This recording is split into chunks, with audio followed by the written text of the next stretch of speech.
Good morning and welcome back to the Core Connection. I'm Mira Rubin here with you on Enlightened World Network. I'm excited to talk about our topic today of boundaries.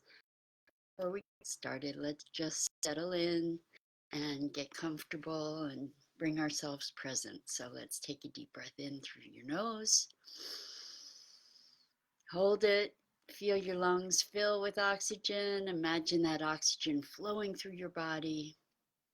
And exhale gently and relax. And take another deep breath in.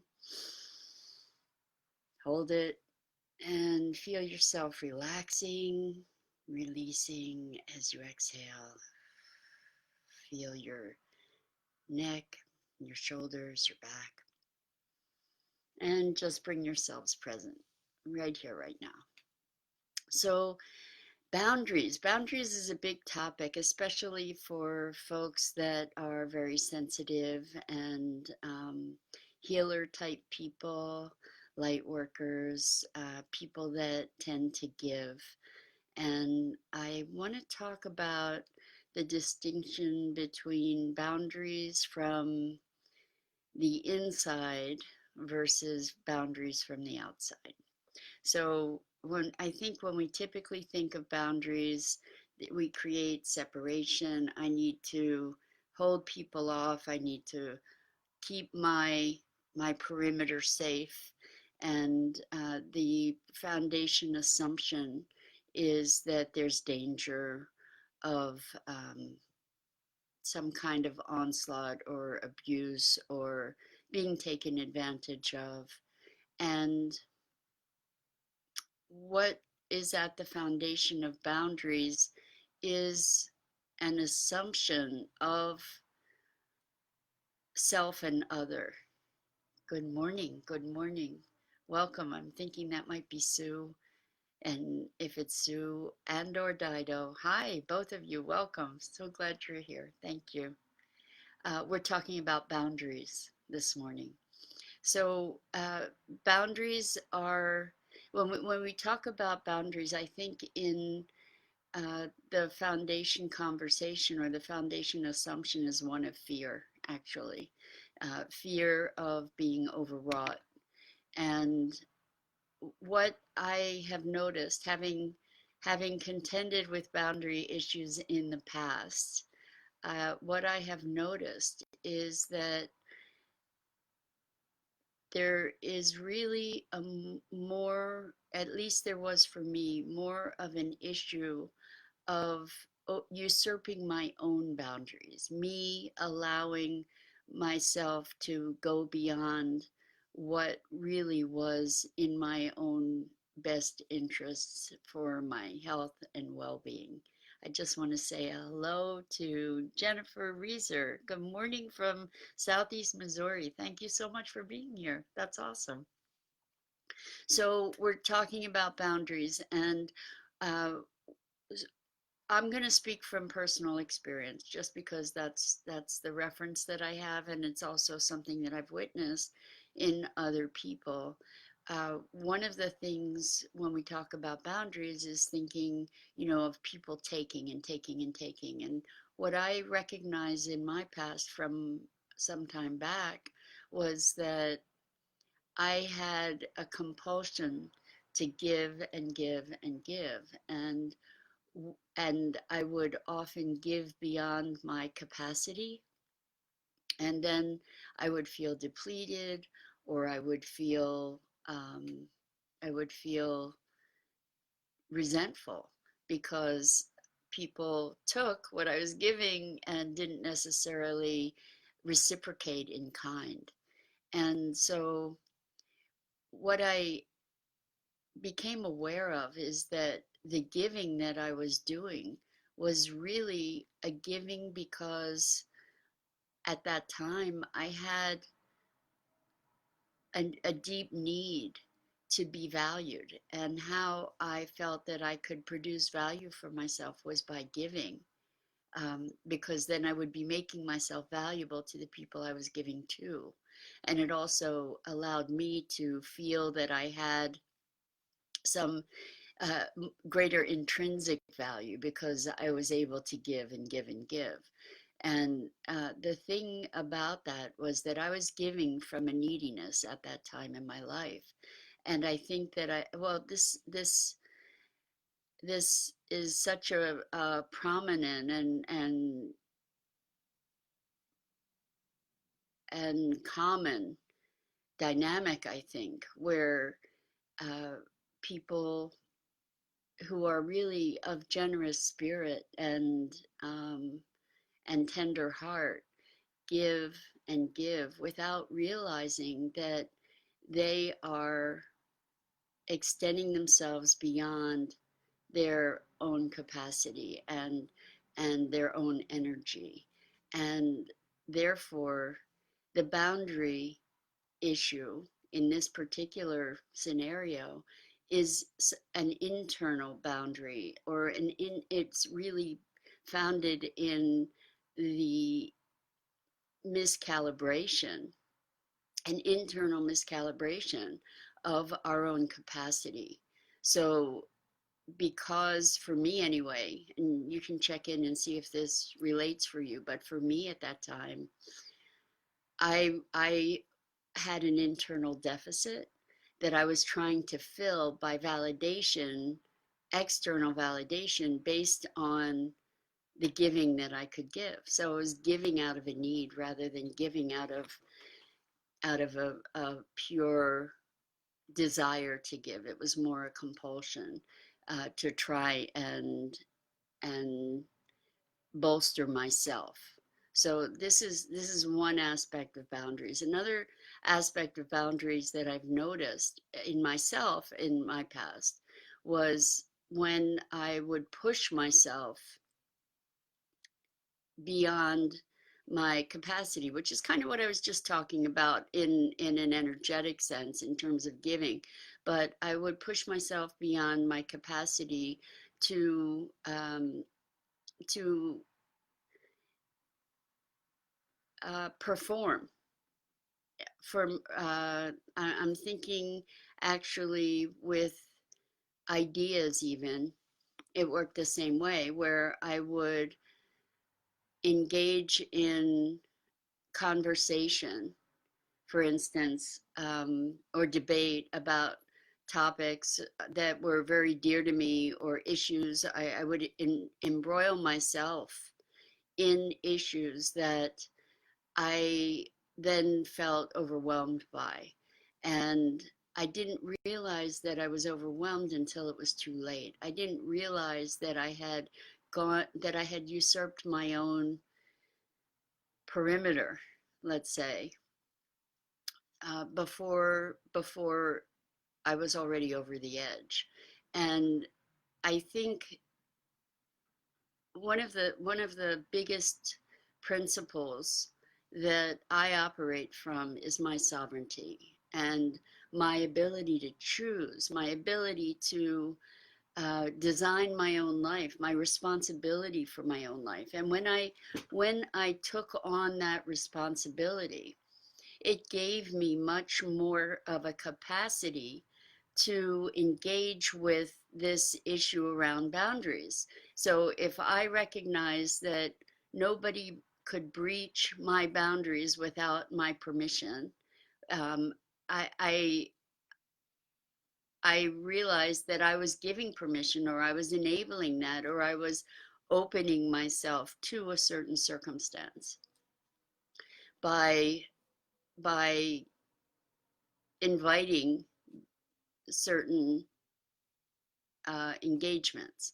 So this is a bit of a thorny issue because there's so many facets to it. I know that there are people that will um, eh, take liberties, uh, and it's up to us to be able to say, no, I don't need to go there.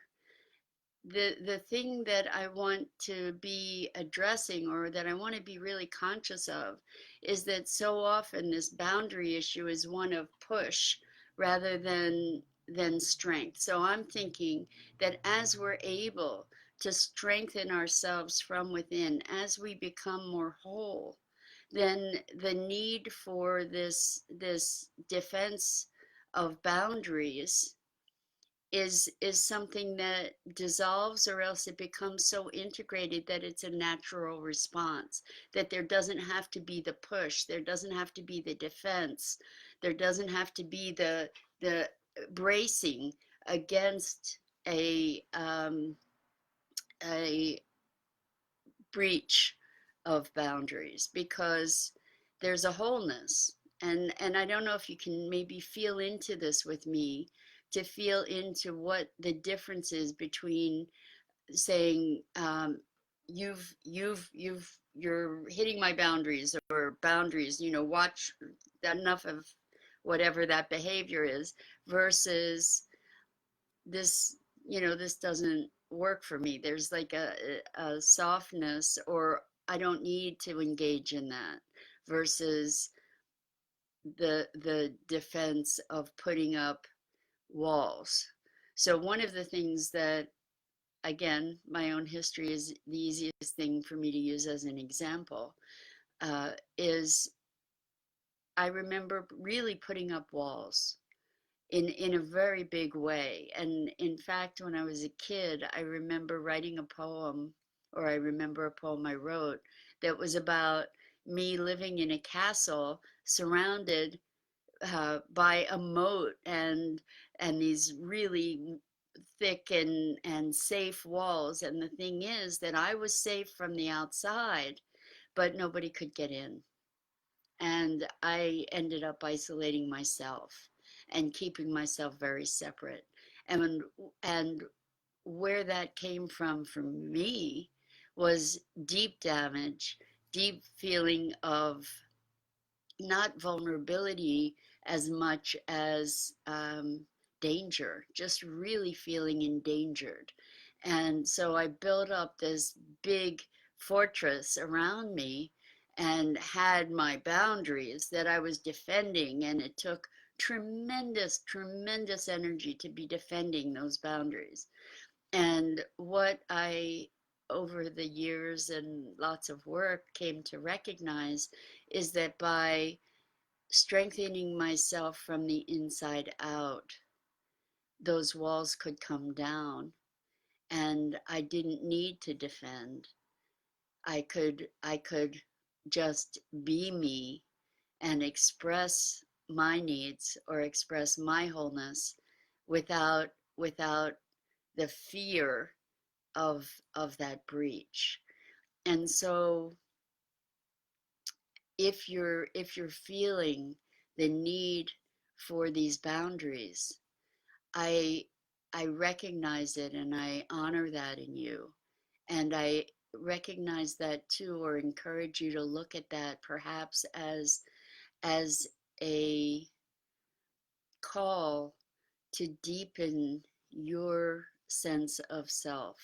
That rather than focusing on the outward influences, look at how you can deepen your self love, how you can deepen your sense of permission to be here in the world and to be you, and strengthen your wholeness, build your wholeness from the inside out.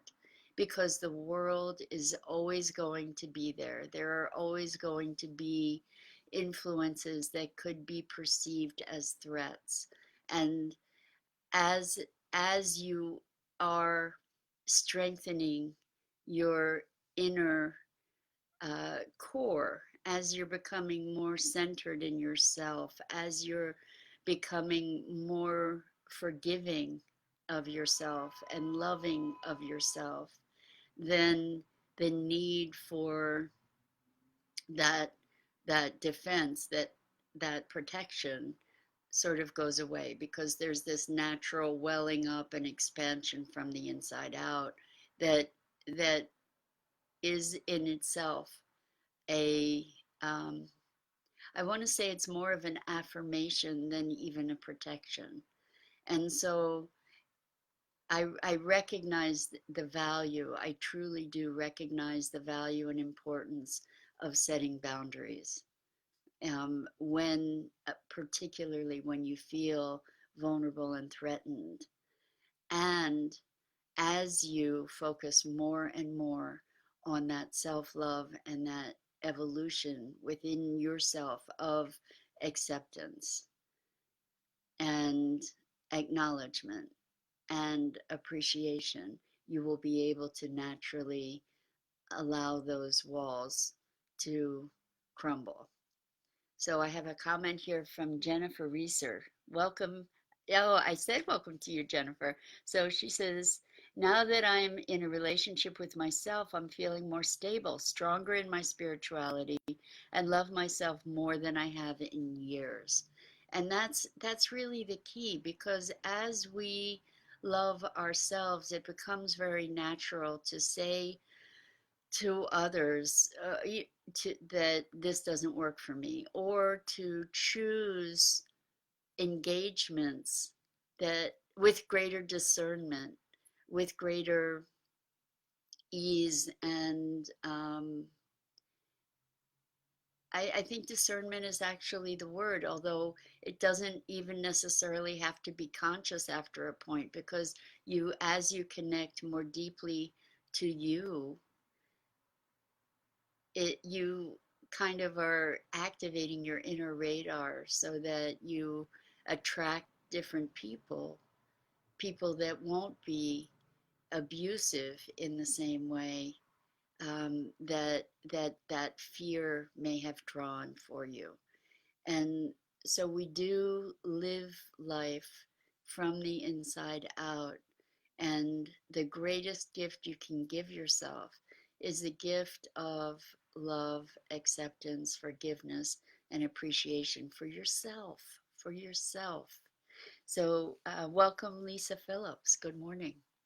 So, one of the things that I contended with in my evolution that was exceedingly painful was a deep, deep, deep sense of shame and guilt and inadequacy, self loathing, really.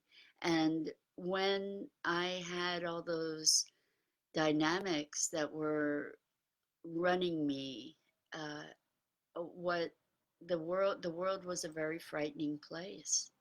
The world was a place that I needed to defend myself from, that I needed to uh, always be on guard against. And it was an extremely challenging passage to presence myself to the shame that I felt, and to allow myself to move through that and to experience it, to acknowledge it, and to give myself grace and forgiveness.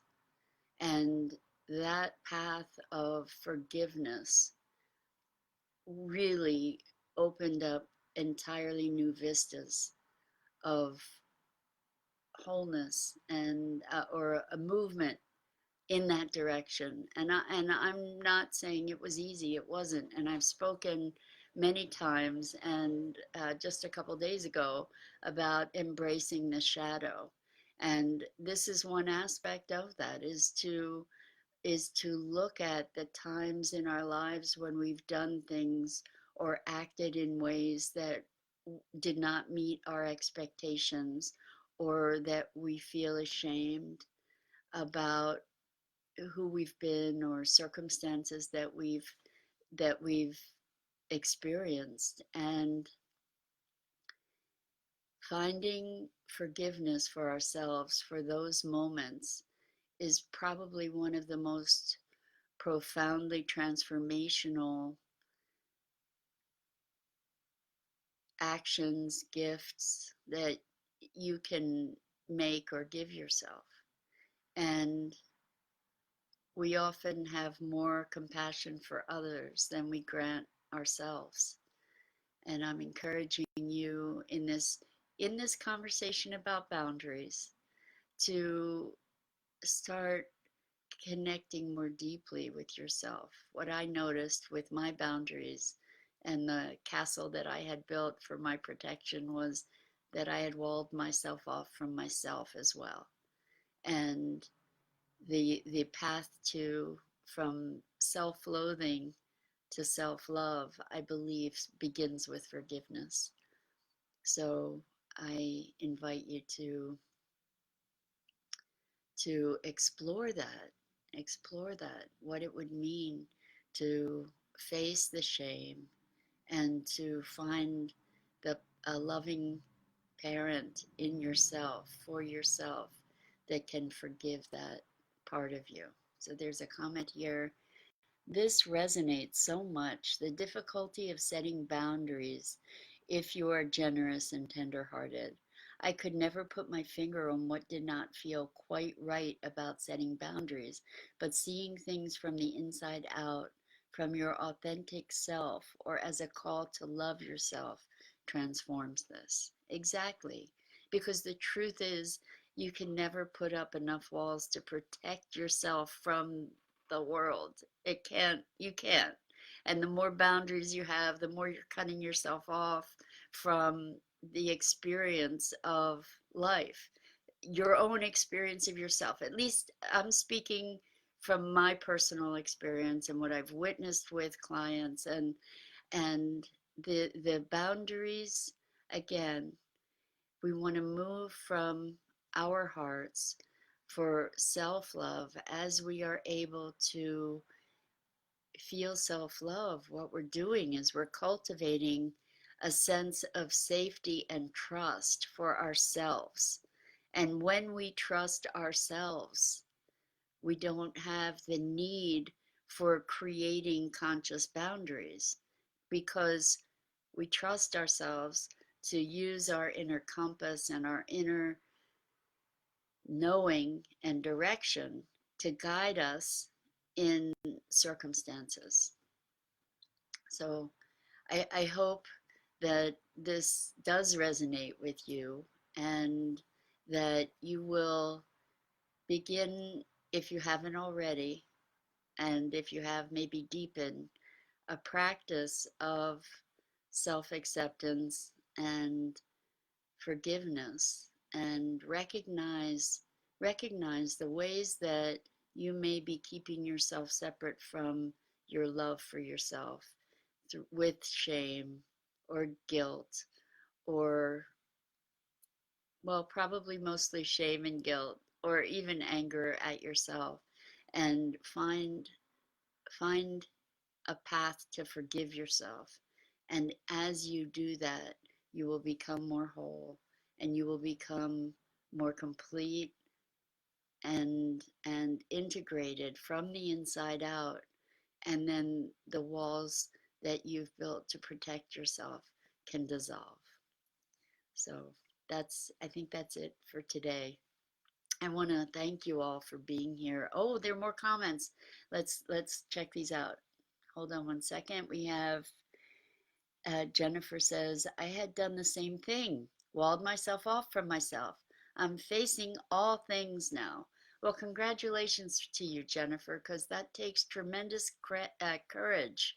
It takes courage to face your sorrow. It takes courage to face your grief, and it takes tremendous courage to face your shame, because we are taught to bury these deep feelings. It's like, okay, next. And until we move through that shadow and really heal that, we truly can't be whole. Lisa Phillips says, this is so true. All my life, I've let people tell me you can't do that because this or that. But yesterday, a close friend poo pooed my spirituality. And for the first time, I was able to say, hold it right there. Following this path is empowering me, it's making me stronger. And if you can't support, then you're what needs to go, not my spirituality. I told him my issues from the last I from the last, I wear like a badge of honor because I came out the other side and I'm still standing and I'm not ashamed of that. That's awesome that you're standing in your truth. And there are times when we need to say to people, this is how it is. And if you can't get it, see ya.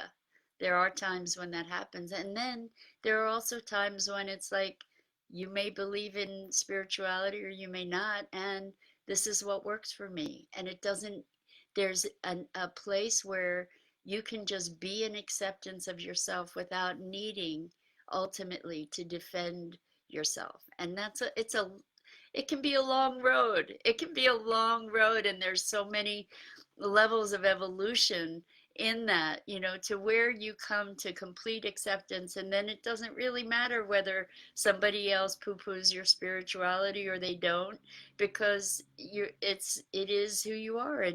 And good for you, Lisa, to be able to know yourself enough to know, hey, this is, I'm feeling me. I'm feeling what works for me. I'm coming more into my full expression. So congratulations. And Jennifer says, letting go and forgiving is easier and easier the more complete I become. Thank you. Namaste. It's so true. It gets easier. It really truly does. And initially it can be so painful, um, and deeply emotional and confronting, but it is a very worthy uh, path. So much love to you, deep compassion. Thank you so much for joining me, and I hope you'll join me here again tomorrow at 9 a.m. for the Core Connection on Enlightened World Network. Please check out the other amazing programming and have a wonderful day.